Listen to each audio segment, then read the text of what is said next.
¿Están bendecidos, hermanos?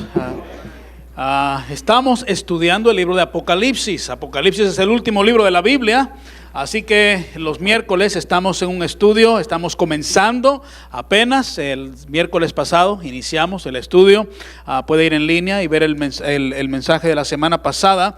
Pero quiero en esta noche hablar acerca de los candeleros de oro, y vamos a ir a través de ciertos versículos y vamos a ir estudiándolos. No vamos a poder cubrir versículo por versículo de cada capítulo, pero tratar de cubrir lo que es el tema de cada capítulo del libro de Apocalipsis. La semana pasada vimos que Juan está predicando el evangelio en Éfeso.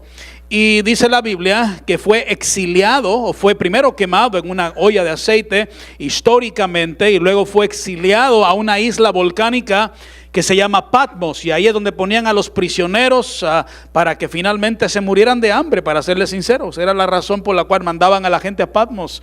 Y a Juan, el apóstol Juan, que había caminado con Cristo, él estaba predicando el evangelio en Éfeso, no solamente en Éfeso, pero estaba ministrando a las ciudades vecinas, a lo que es Sardis, Tiatira, la Odisea, y como dije, todas esas partes están ahorita en Turquía, lo que es Turquía ahora. Hemos ido personalmente el privilegio de ir a muchas de ellas, y el apóstol Juan estaba ministrando a estas iglesias que estaban en estas ciudades, pero lo echan a una isla llamada Patmos, y ahora él sigue ministrando, pero simplemente ahora no en persona, ahora lo va a hacer por medio de ¿qué?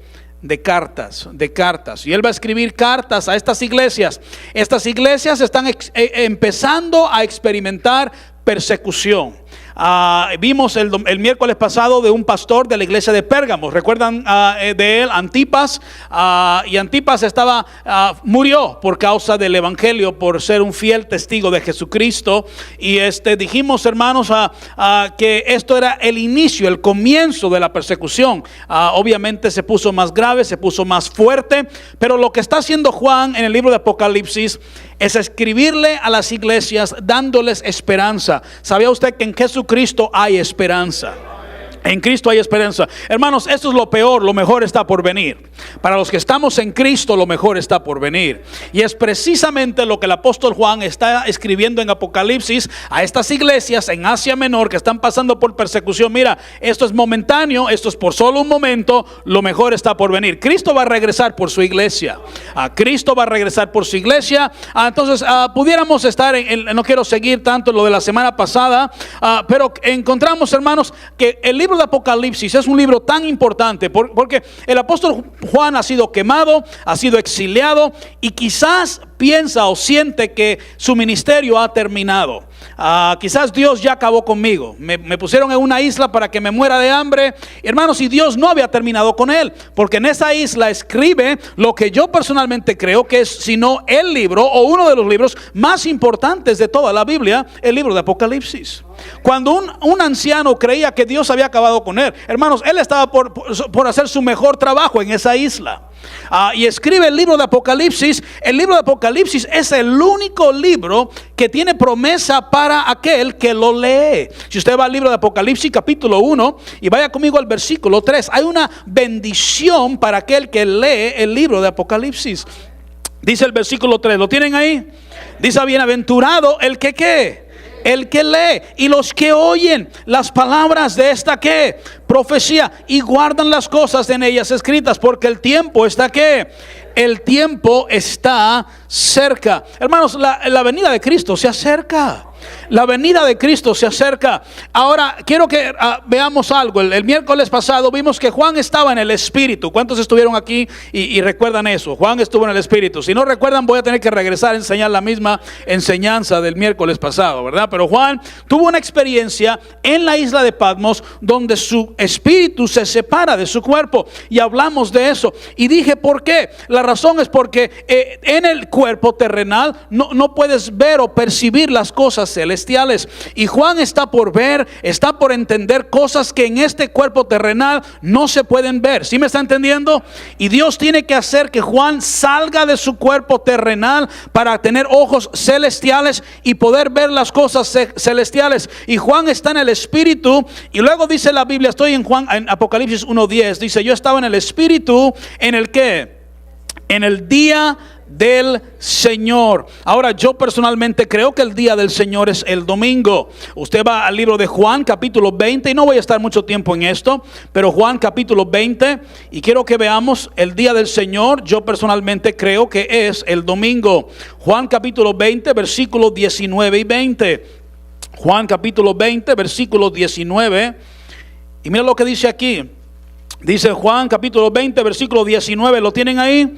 Dice: cuando llegó la noche de aquel mismo día, ¿el qué? El primer día de la semana, no es el último, no es sábado, es el primero, estando las puertas cerradas en el lugar donde los discípulos están reunidos, por miedo de los judíos, vino Jesús y puesto en medio de ellos, dijo que: paz a vosotros. Esto sucede el domingo, primer día de la semana. Llega Cristo y dice: paz a vosotros. Están los discípulos reunidos. Vaya conmigo al versículo 26. Dice: 8 días que después, usted, si es domingo y han pasado 8 días, ¿qué día es? Es domingo otra vez. Estamos bien, ¿verdad? Es domingo otra vez. Versículo 26, 8 días después, ¿estaban qué? Otra vez sus discípulos dentro, y con ellos, ¿quién estaba? Tomás se puso en medio y les dijo ¿qué? Paz a vosotros. Hermanos, después de la resurrección, Cristo los discípulos se están congregando el domingo, y pudiéramos ir al libro de Hechos capítulo 20, Hechos capítulo 20, versículo 7, Hechos capítulo 20, versículo 7, Hechos 27, y no voy a estar, como dije, mucho tiempo en esto. Dice la Biblia, Hechos capítulo 20, versículo 7, ¿lo tienen ahí? Y dice: el primer día de la semana, reunidos, ¿quiénes? Los discípulos, ¿para qué? Para partir el pan. No es que iban a comer pan dulce, es que iban a hacer la cena del Señor, ¿verdad? Para partir el pan. Pablo les ¿qué? Las enseñaba, viendo de salir al día siguiente, y alargó el discurso hasta que, más o menos lo que va a suceder en esta noche, hasta la medianoche, ¿verdad? Algunos se están mirando con susto, ¿verdad? Pero hermanos, se estaban reuniendo después de la resurrección. Los discípulos, ¿cuándo se reunían? El domingo, el primer día de la semana. Vaya conmigo a 1 Corintios capítulo 16. 1 Corintios capítulo 16, versículo 2. Y no voy a hablar acerca de dar ofrendas, no se preocupe, no se asuste. 1 Corintios 16, 2. ¿Lo tienen ahí? Dice la Biblia: cada, ¿qué dice? Primer día de la semana, cada uno de vosotros ponga ¿qué? Aparte algo, según haya ¿qué? Prosperado, guardándole, para que cuando yo llegue no se recojan entonces ofrendas. Y Pablo es muy claro que se está congregando la iglesia nueva testamentaria cada primer día de la semana. Pongan algo aparte para que cuando se congreguen entonces den su ofrenda. Estamos entendiendo, ¿verdad?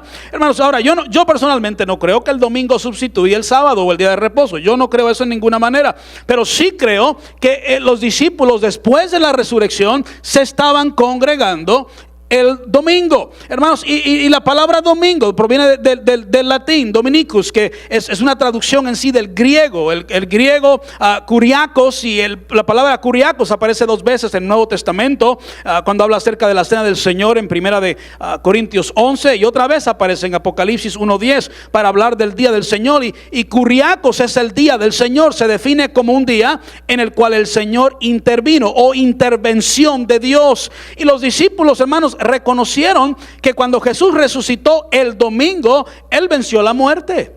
Cuando Jesús resucitó el domingo, hermanos, la muerte ya no dominó, dice la Biblia, y fue declarado con su resurrección Hijo de Dios. Hermanos, es el poder de Cristo. La resurrección declaró que Jesús es el Hijo de Dios. Es lo único que declara que Jesús es el Hijo de Dios, es la resurrección de Cristo. Y Juan, hermanos, estaba en el Espíritu en el día del Señor. Por eso yo creo que los discípulos entendían la importancia de la resurrección, y por eso se congregaban ese día. Intervino el Señor. Hay otro día en la Biblia que se le llama el día del Señor. Una vez más, Dios va a intervenir en juicio, pero no vamos a entrar en detalle. en cuanto a eso. Pero Juan está en el Espíritu y dice la Biblia que está en el Espíritu en el día del Señor, el cual yo personalmente creo que es el domingo. Y dice la Biblia, estoy en Apocalipsis capítulo 1, si puede regresar ahí. Escucha una gran voz como de trompeta. Cuando él está ahí en la isla de Patmos y él está en el Espíritu y él está el día del Señor en el Espíritu, dice la Biblia, estoy en el versículo 10, yo estaba en el Espíritu en el día del Señor y oí detrás de mí una ¿qué? Una gran voz como de trompeta. Dice, pastor, ¿y cuál es esa voz como de trompeta? Era la voz de Jesús. Era la voz de Jesús. Hermanos, la descripción de Jesús en el libro de Apocalipsis, en el primer capítulo, es muy importante y vamos a ir a través de eso. Pero si va conmigo al capítulo 1, versículo 5, mira lo que dice: Jesucristo, el testigo fiel, el primogénito de los muertos, el soberano de los reyes de la tierra, al que nos amó y nos lavó de nuestros pecados con su ¿qué? Con su sangre. Versículo 8, y vamos a regresar a este. Yo soy el alfa y el omega, principio y fin, dice el Señor, el que es, que era y que ha de venir, el todopoderoso. Hermanos, Jesús está hablándole a Juan, está en la isla de Patmos y Juan escucha una voz como de trompeta. ¿Alguien me está escuchando? Escucha una voz como de trompeta y es Jesús que está hablando, y Jesús se describe de una manera muy importante. Yo soy el alfa y la omega, el primero y el último. Esto es muy importante porque en el Antiguo Testamento esto es lo que se llama el Aleph Taf. Alfa y omega es primera y última letra del alfabeto griego. Recuerda, el Antiguo Testamento fue escrito en el hebreo. El Nuevo Testamento se cree que fue escrito en el griego. Son los manuscritos más antiguos que se han encontrado, aunque hay debate en cuanto a eso, porque todos los escritores eran hebreos. Pero como quiera, sea como sea, el Aleph Taf del Antiguo Testamento es el alfa y omega del Nuevo Testamento. Y se dice que el Aleph Taf, hermanos, son las huellas de Jesús en el Antiguo Testamento. Aleph Taf son las primeras y últimas letras del alfabeto hebreo. Alfa y omega son las primeras y últimas letras del alfabeto griego. Así que el alfa y omega del Nuevo Testamento es el Aleph Taf del Antiguo Testamento.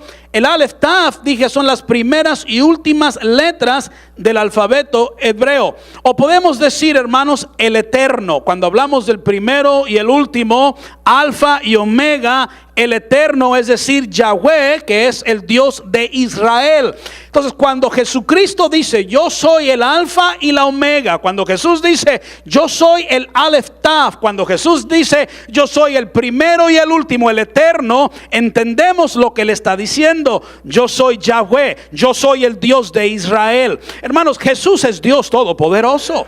¿Quién declaró? Él declara su misma deidad. Él está diciendo, yo soy el mismo Dios del Antiguo Testamento. Jesús es Dios. Hermanos, si me preguntas a mí, yo creo que Jesús habló hebreo y arameo y dijo, yo soy el Aleph Taf, personalmente, que traducido en griego es alfa y omega, pero no importa, eso es mi pensar. Pero Aleph Taf tiene demasiado significado. He estudiado esto y me encanta porque, hermanos, aparece 9612 veces en el Antiguo Testamento, Aleph Taf. Hermanos, en el Antiguo Testamento, en Génesis 1:1, y la mayoría conocen ese, ¿verdad? Génesis 1:1, en el principio creó Dios los cielos y la tierra, Bereshit bara Elohim, que es en el hebreo, en el principio creó Dios, y la mayoría entendemos y conocemos y hemos estudiado ese versículo, pero en el hebreo, después de la palabra Dios, en el principio creó Dios, que es la palabra Elohim en hebreo. Elohim es un plural de Dios en hebreo, y eso es impresionante porque Dios es una trinidad, Dios Padre, Dios Hijo y Dios Espíritu Santo. La palabra Elohim que aparece en hebreo, no hay tal palabra para traducirla al español o al inglés. Entonces dice Dios, pero sabemos que Dios es un Dios trino, ¿sí, verdad? Es una trinidad. Estaba con los musulmanes allá en Turquía y ellos no creen, el musulmán no creen en la trinidad. Ellos creen que Jesús era un profeta sin pecado, pero no creen que él era Dios. Ellos dicen que Dios solo es uno. Pero yo leo la Corán. Yo personalmente en mi cuarto, a un lado de donde yo duermo, my nightstand, tengo mi Biblia, estudio mi Biblia y tengo una Corán ahí. Y yo estudio también la Corán porque quiero pegarle a los musulmanes con su propia Biblia por la cabeza, ¿verdad? Porque la Corán, siempre que dice Dios en inglés, dice we. we, nosotros. Hay un plural en el Dios aún de la Biblia de ellos mismos. Hay un plural. Siempre que Dios habla de sí mismo en la Corán, dice we, significando cuando Dios dijo hagamos al hombre a nuestra semejanza, que es un plural de Dios. Cuando Dios vio que estaban haciendo una torre para llegar hasta el cielo. ¿Cuántos recuerdan esa historia? La torre de Babel, están haciendo una gran torre y dijo Dios, descendamos. ¿Por qué descendamos si nada más hay uno? Debería decir descenderé, pero no, descendamos y vamos a confundamos el idioma de ellos. ¿Por qué? Porque Dios es trino. Dios es trino. Elohim es un plural de Dios. ¿Sí me están entendiendo, verdad? Entonces, en el principio creó Dios, que es Elohim, y luego en el hebreo hay algo que no se traduce, que es et. Son dos letras, E y T, y en sí esas dos letras lo que son es Aleph, Taf. Entonces cuando usted lee el Génesis 1:1 donde dice Bereshit bara Elohim y luego dice et, usted se da cuenta que et es Aleph Taf y et es Cristo, porque Cristo es el alfa y el omega, Cristo es el Aleph Taf. Usted, hermanos, encuentra que Jesús estaba en Génesis capítulo 1, versículo 1. Si usted se pone a estudiar la Biblia, y sé que es bastante para digerir, es bastante para entender, pero si usted estudia en el hebreo Génesis 1:1, donde dice et, usted rápidamente en Génesis 1:1 se da cuenta que el alfa y la omega, o el Aleph Taf, Jesús estaba allí.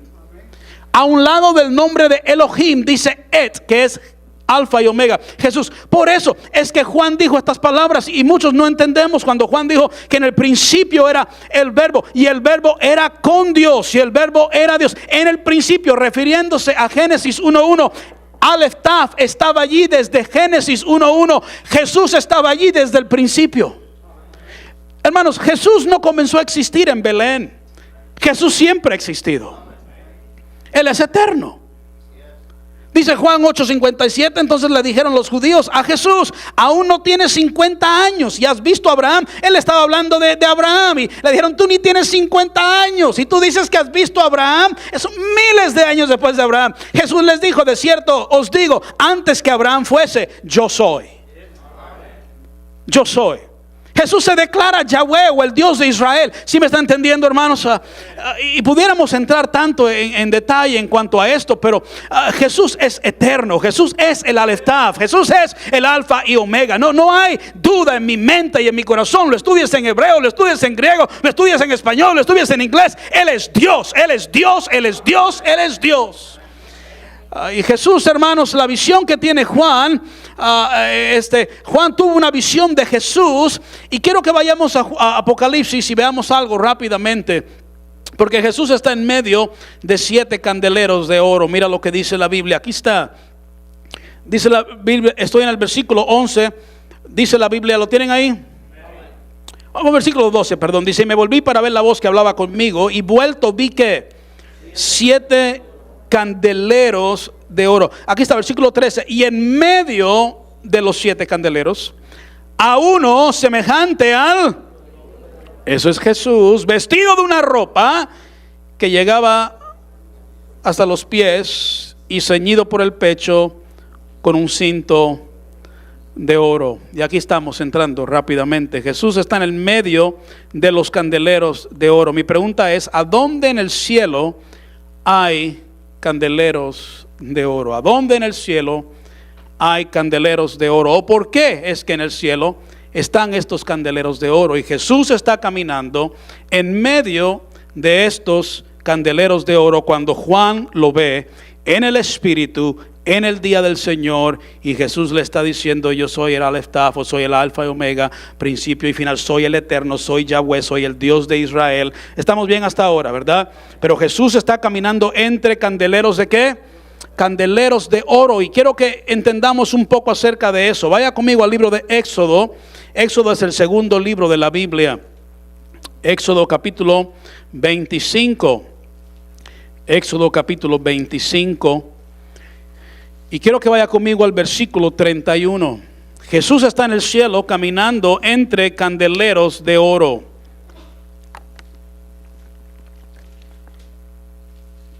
Éxodo capítulo 25, versículos 31 al 40. ¿Lo tienen ahí? Simplemente siga con su vista. Estoy en el 31. Dice: harás además un ¿qué? Candelero de oro puro, labrado a martillo será el candelero, su pie, su caña, sus copas, sus manzanas y sus flores serán de lo mismo, y saldrán 6 brazos de sus lados, 3 brazos del candelero a un lado y 3 brazos al otro lado. 3 copas en forma de flor de almendro en un brazo, una manzana y una flor, y 3 copas en forma de flor de almendro y en el otro brazo una manzana y una flor. Así en los 6 brazos que salen del candelero, versículo 34, y en la caña central del candelero 4 copas en forma de flor de almendro, sus manzanas y sus flores. Habrá una manzana debajo de 2 brazos del mismo, otra manzana debajo de otros 2 brazos del mismo, otra manzana debajo de los otros 2 brazos del mismo. Así para los 6 brazos que salen del candelero, versículo 36, sus manzanas y sus brazos serán de una pieza, todo ello una pieza labrada a martillo de oro puro, y le haréis 7 ¿qué? Lamparillas, las cuales, ¿qué dice? Encenderás para que alumbren hacia adelante. Versículo 38, también sus despabiladeras y sus platillos de oro puro. Versículo 39, de un talento de oro fino lo harás con todos estos utensilios. Versículo 40, aquí está: mira y hazlos conforme al modelo, aquí está, que te ha sido ¿qué? Mostrado. ¿A dónde? En el monte. Moisés subió al monte Sinaí. ¿Cuántos recuerdan esa historia? Moisés subió al monte Sinaí para encontrarse con Dios, hermanos. Y no solo Dios le da los mandamientos a Moisés en el monte, pero Dios le mostró a Moisés en este monte. Le mostró, no se lo dijo, no se lo describe, se lo mostró. ¿Qué hizo? Se lo mostró. Esas palabras son importantes, hermanos, porque no dijo que se lo dijo, dijo te lo mostré. Hermanos, le mostró el modelo de cómo el tabernáculo tenía que ser construido. El tabernáculo él era el lugar escogido por Dios para Dios encontrarse con el hombre. A través del tabernáculo el hombre y Dios se podían comunicar. Había comunicación a través del tabernáculo. Hermanos, todo en ese tabernáculo apuntaba a Cristo. Por eso Juan 1:14 dice que Jesús habitó entre nosotros, y en sí esta palabra habitar literalmente es hacer un tabernáculo o vivir en una tienda. Ese tabernáculo en el Antiguo Testamento era una representación de Jesús en el Nuevo Testamento, y de la manera que a través del tabernáculo tenemos acceso a Dios, es a través de Jesús que tenemos acceso a Dios. Pero el tabernáculo, hermanos, estaba dividido en 3 partes. Y ustedes que han estudiado quizás el tabernáculo, o yo lo he enseñado muchas veces, saben que había 3 partes del tabernáculo. ¿Y por qué razón, hermanos? Porque era una trinidad. El tabernáculo era una trinidad, 3 partes. ¿Sabía usted que usted también es una trinidad? Usted es cuerpo, usted es alma y usted es espíritu. Y los 3 son... Hermano Alex, el cuerpo no se sentó allí, el alma por acá y el espíritu por acá, ¿verdad? Los 3 son uno. Pero hermanos, quiero simplemente que veamos las partes del tabernáculo. La primera parte, y quiero comenzar de adentro para afuera, porque así fue que Dios le dijo a Moisés que lo construyera de adentro para afuera. Pero la primera parte que quiero que veamos es la parte de más adentro, que era el lugar santísimo. ¿Cómo se llamaba? Santísimo, el lugar santísimo. En el lugar santísimo solo había una pieza de furnitura, y es el arca del pacto, es todo lo que había ahí.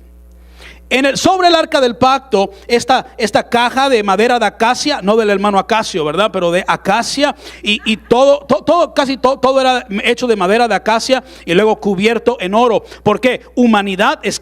La madera representa la humanidad de Cristo, y luego el oro representa la divinidad de Cristo. Sabía que Dios era 100% hombre, pero también 100% Dios. Entonces, todo el tabernáculo hecho de madera de acacia y luego cubierto de oro. Estamos bien hasta ahora, ¿verdad? Entonces, en el cuarto más adentro de este tabernáculo que Dios le dijo a Moisés que construyera, la única pieza de furnitura que había era el arca del pacto. El arca del pacto era una caja hecha de madera de acacia, y ahí se pusieron los 10 mandamientos. Más adelante se pone la vara de Aarón y se pone una copa de maná.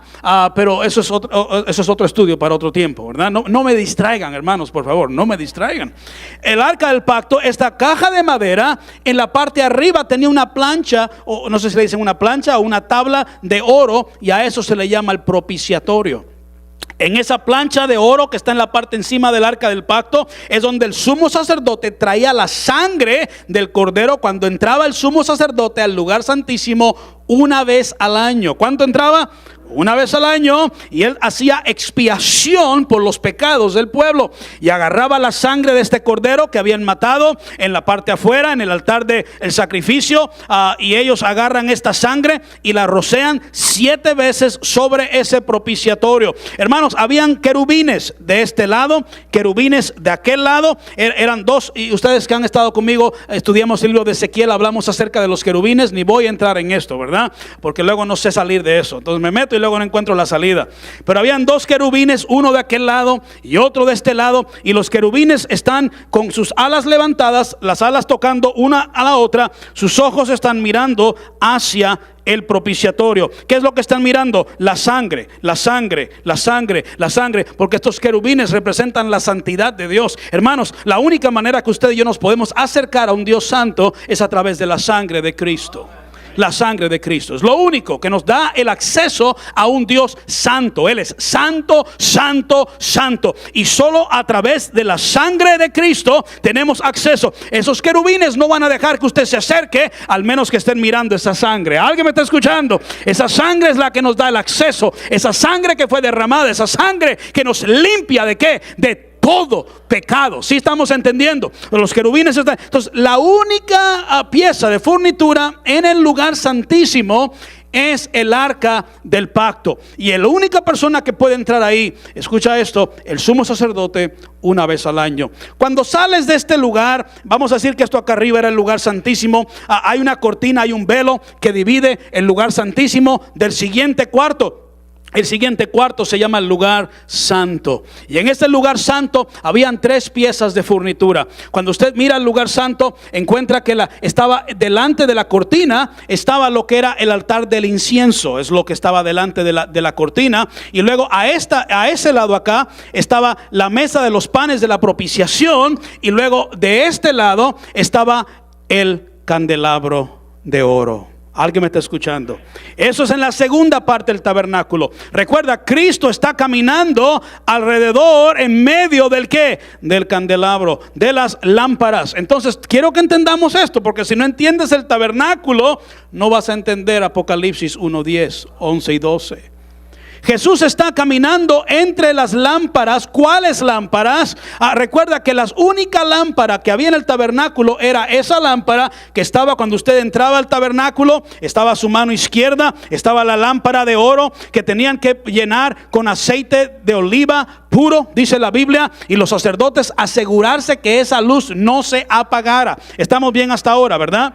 Entonces ese es el segundo cuarto, es el lugar santo. Y luego el tercer cuarto o la tercera parte del tabernáculo es el atrio. Y el atrio es todo lo de afuera, la salida. Era grande, era el foyer, el lobby, ¿verdad? Impresionante, hermanos. En el Antiguo Testamento, Dios invitaba a su pueblo a que vinieran al atrio. Recuerda Salmos 100, cantad alegres a Dios, habitantes de toda la tierra, servir a Jehová con alegría, venir ante su presencia con regocijo, reconocer que Jehová es Dios, Él nos hizo, no nosotros a nosotros mismos, pueblos suyos somos, ovejas de su prado. Entrar por sus puertas con acción de gracias, por sus atrios con alabanza, alabarle, bendecir su nombre, porque Jehová es bueno, porque para siempre es su misericordia. Entonces, cuando Dios hace una invitación en el Antiguo Testamento, nunca nos invita al lugar santísimo. Su invitación siempre fue al atrio, a la parte afuera. Pero en el Nuevo Testamento hay una nueva invitación. ¿Estamos bien, hermanos? Cuando Él en Hebreos dice, nos invita, dice la Biblia, al lugar santísimo. Vaya conmigo al libro de Hebreos, capítulo 10. La invitación de Jesús o de Dios al su pueblo en el Nuevo Testamento es una invitación no al atrio, no a la salida. Gloria a Dios, ya no tenemos que quedarnos en el atrio. Ahora podemos entrar a la parte más adentro. Estamos en Hebreos capítulo 10, versículo 19. Dice, así que hermanos, estoy en Hebreos 10, 19, ¿lo tienen ahí? Así que hermanos, teniendo que libertad para entrar en el qué.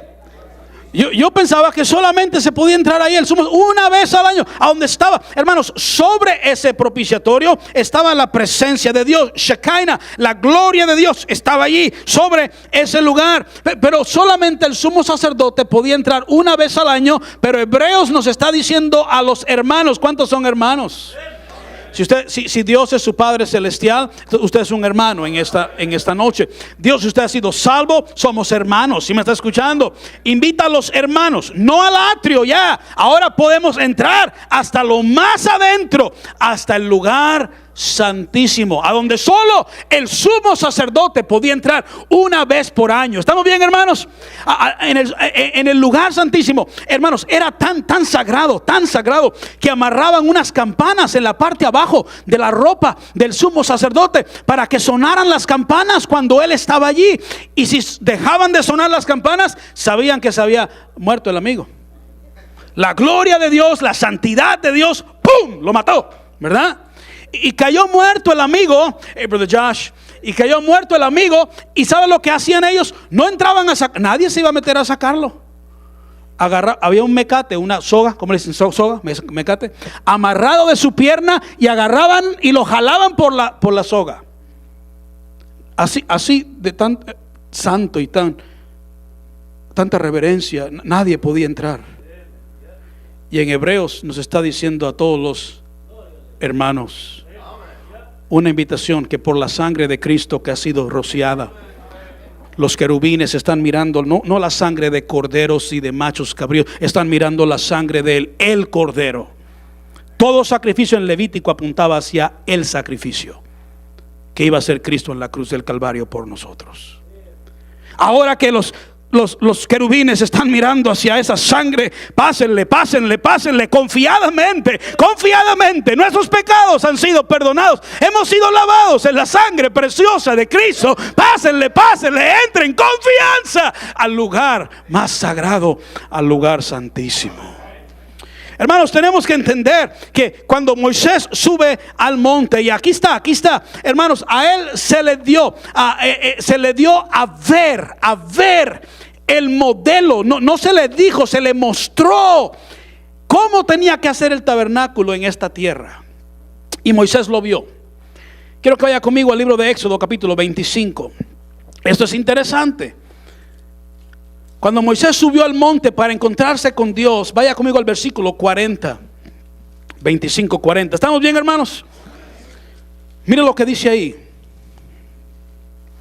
Éxodo 25, 40. Dice: mira y hazlos todos. No nada más era el tabernáculo, todo lo que había dentro del tabernáculo. Hazlo todo conforme al modelo que te ha sido ¿qué? Mostrado en el que él lo vio. Capítulo 26, versículo 30. Y alzarás el tabernáculo conforme al modelo que te fue ¿qué? Mostrado en el monte. Capítulo 27, versículo 8. Lo harás hueco de tablas de la manera que te fue mostrado en el monte. Así lo harás. Yo estaba leyendo un comentario hebreo y algo muy interesante. No recuerdo si era Rashi o Ramban o Rashban o Hiskuni, uno de estos rabís hebreos, y estaba leyendo sus comentarios en cuanto al Pentateuco y en cuanto a lo que sucedió cuando Moisés subió al monte.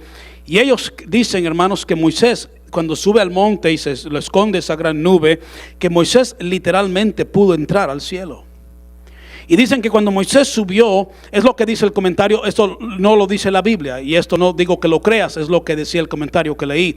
Y normalmente ni digo estas cosas, solamente lo hago a mí me gusta leer la Biblia, me gusta estudiar y aprender cosas de la palabra de Dios. Pero cuando sube, dicen que se encuentra con Peniel. Peniel es el rostro de Dios. Ya hemos hablado acerca de los ángeles que están alrededor del trono de Dios, y se encuentra con Peniel. Peniel es el rostro. Cuando usted mira a Dios conforme a los rabís, conforme a los hebreos, usted no puede ver, nadie ha visto jamás a Dios. Lo que usted ve es a Peniel. Peniel es un ángel que está enfrente del trono de Dios.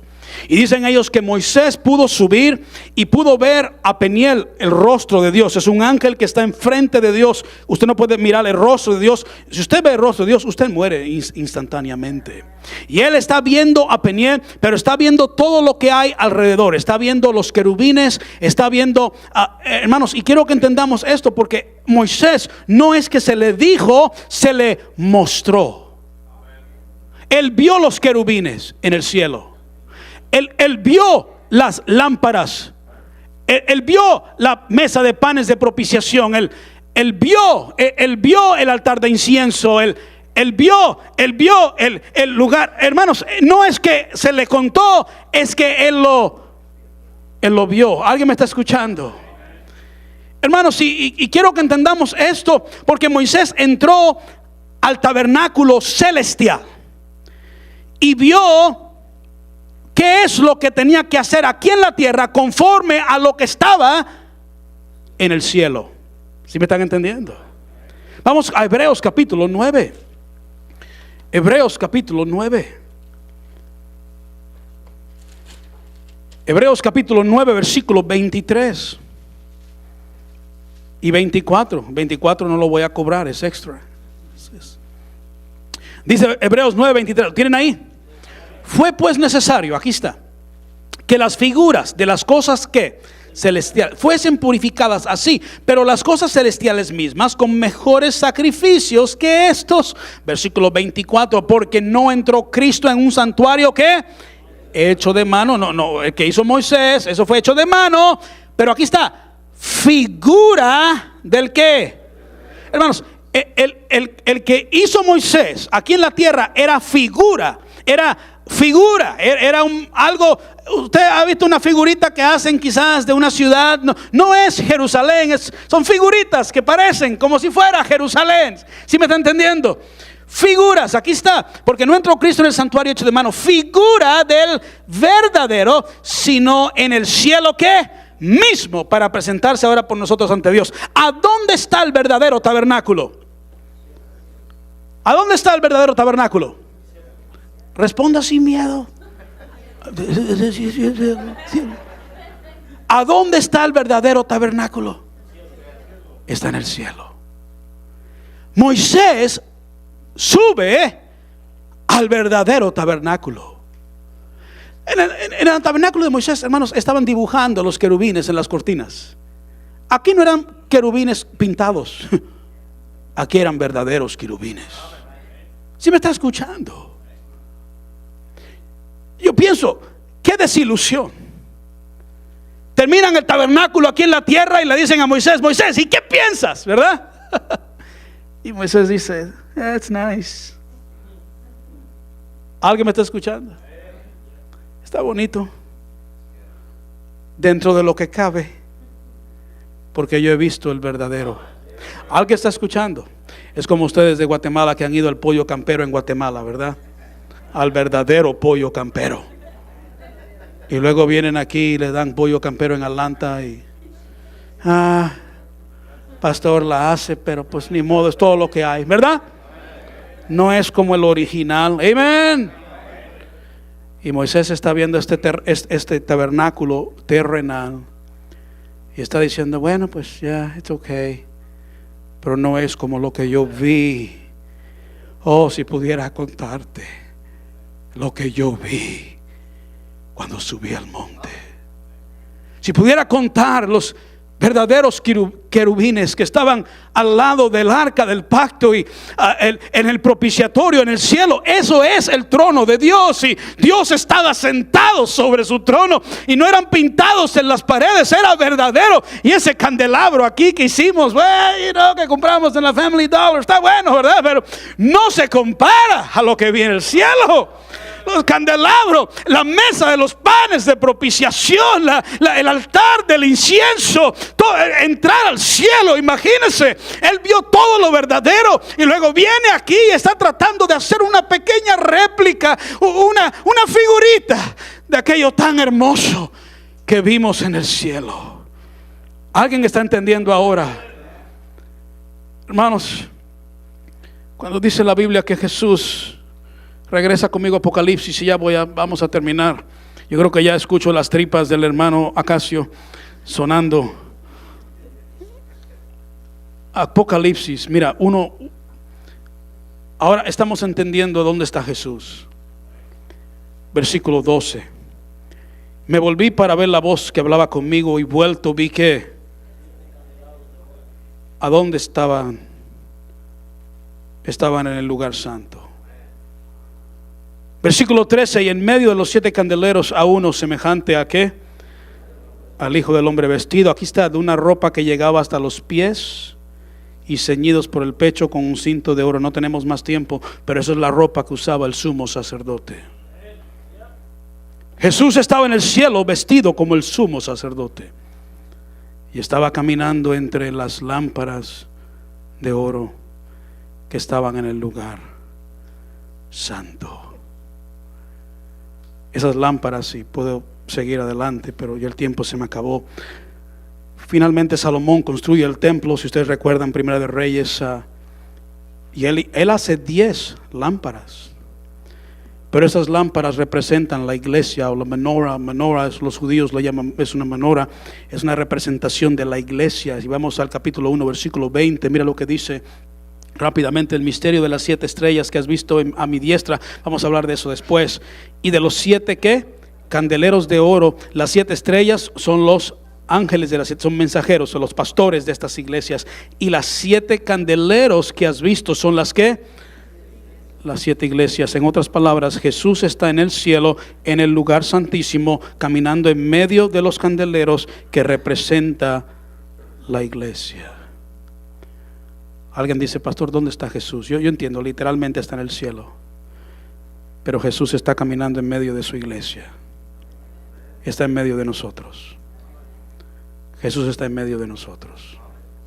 ¿Qué está haciendo Jesús? Está edificando su iglesia. ¿Qué está haciendo Jesús? Está santificando su iglesia.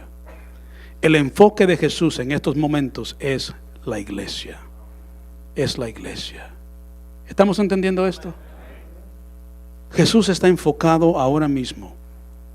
Por eso hay gente que dice: oh, yo quiero servir a Dios, pero si no eres parte de la iglesia, de una iglesia, usted no, porque Jesús está en medio de la iglesia.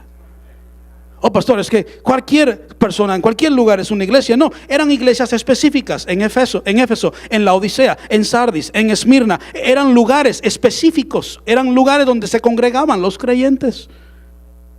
Y Jesús está en medio de su iglesia. Hermanos, déjenme decir algo: Jesús está en medio de nosotros. Jesús está en medio de nosotros. Lo más hermoso de la iglesia es que Jesús está en medio de ella. Lo más hermoso de la iglesia no es el edificio. Lo más hermoso de la iglesia no son los asientos. Lo más hermoso de la iglesia no es el compartir, el compañerismo, aunque es una gran bendición. Pero lo más hermoso de la iglesia es que Jesús está en medio de ella. En medio de ella. ¿Sabía usted que en esta noche Jesús está aquí? Jesús está caminando en medio de la iglesia. Y la iglesia no es el edificio, la iglesia somos nosotros.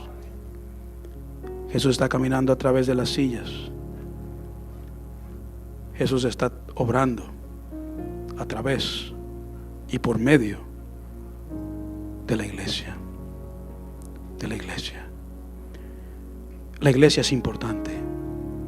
Y la iglesia es importante. Porque Jesús está caminando en medio de la iglesia. De la iglesia.